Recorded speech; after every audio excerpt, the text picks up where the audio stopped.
500, 525. Do I hear 525? No? It's sold for 500. Then the auctioneer's gavel dropped, and that was the end of 3 generations of farming.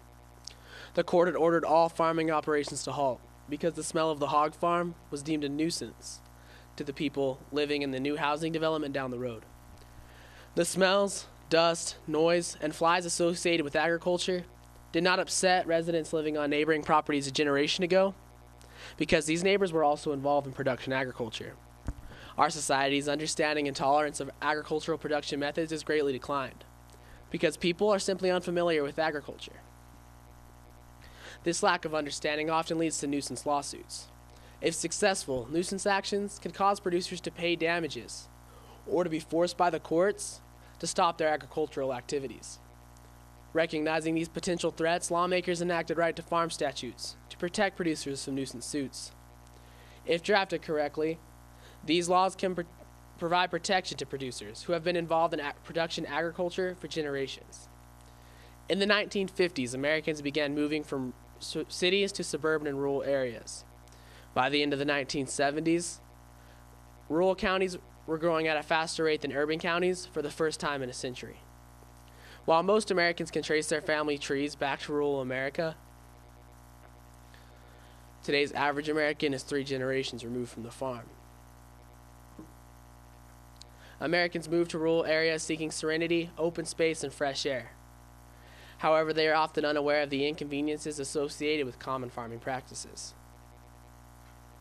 This ignorance often causes new rural residents to make requests of producers that are impossible to abide by. For example, some neighbors in Michigan insisted that a feedlot operator wash all of his cattle in order to prevent the smell. In Kansas, one dairy farmer received complaints for the exposed, swollen udders of his dairy cows. When neighbors have had enough of these sights, sounds, and smells, they often resort to the nuisance law as an attempt to end these offensive farming activities. Some of the most common complaints consist of noise from the farmers working in the fields at night, the stench of spreading manure, and slow-moving vehicles such as tractors driving down the highways. Such lawsuits can put farmers out of business, either because they actually lose the suit and are forced to stop production, or because of the high cost of litigation. Seeking to protect agriculturists from nuisance lawsuits, states began to develop right-to-farm legislation. Right-to-farm laws provide legal defense to producers that may be raised in response to a suit filed against them. The purpose underlying most right-to-farm laws is to affirm the importance of agriculture in the community.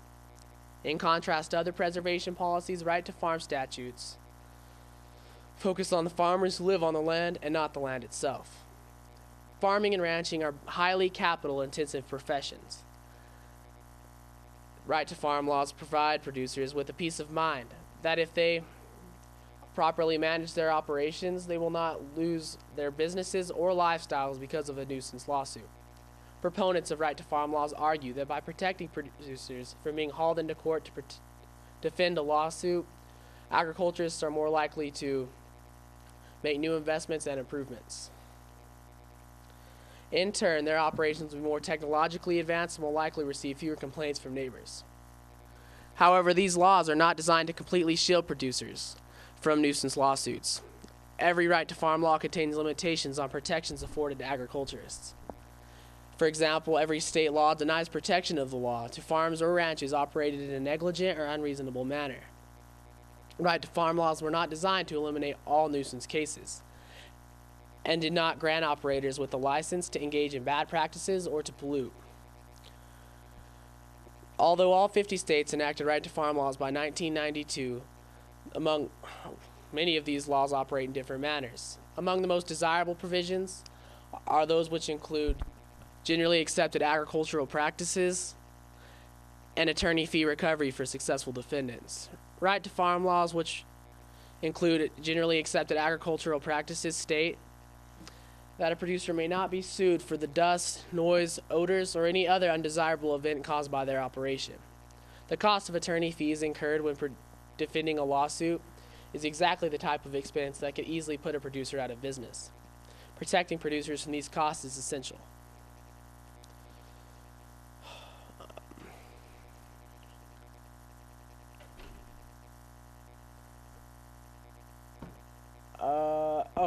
This is of particular concern to small producers who have a substantial portion of their money invested in their operation and who do not have the financial ability to hire attorneys to defend their farming practices. Sometimes the threat of a lawsuit alone may be enough to make a producer to decide to stop their operation and move. This was the case for one young farmer in Alabama.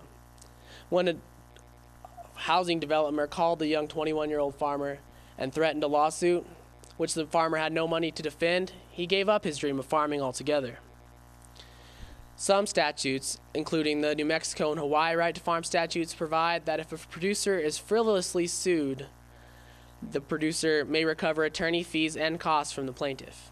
Other states take it one step further and allow for recovery of attorney fees and expenses by the producer, not only in frivolous suits, but in any suit where a nuisance is found not to exist. Unfortunately, some states do not have attorney fee provisions in their right to farm laws. Right to farm laws can only be effective if people in the community are aware of their existence and understand how they operate. Often, communication between farmers and neighbors is key in preventing any type of dispute or lawsuit. Simply put, in addition to relying on policymakers and government agencies to educate the public, producers must become educators in order to ensure the future success and prosperity of the American farmer. The importance of protecting farms from nuisance lawsuits cannot be overstated. The influx of urban residents moving into rural areas, combined with these residents' lack of knowledge of agriculture, could spell disaster for the American farmer.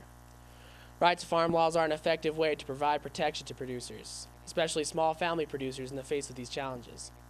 The balance to be achieved between real estate developments and farms involves balancing food production against the expansion of residential areas, and it should be a concern to all United States citizens. Agriculture affects every person every day, and we should make it it is imperative that we protect our producers from these type of nuisance suits. As the Montgomery Gentry song says, "Daddy won't sell the farm." And now, thanks to right to farm laws, he won't have to.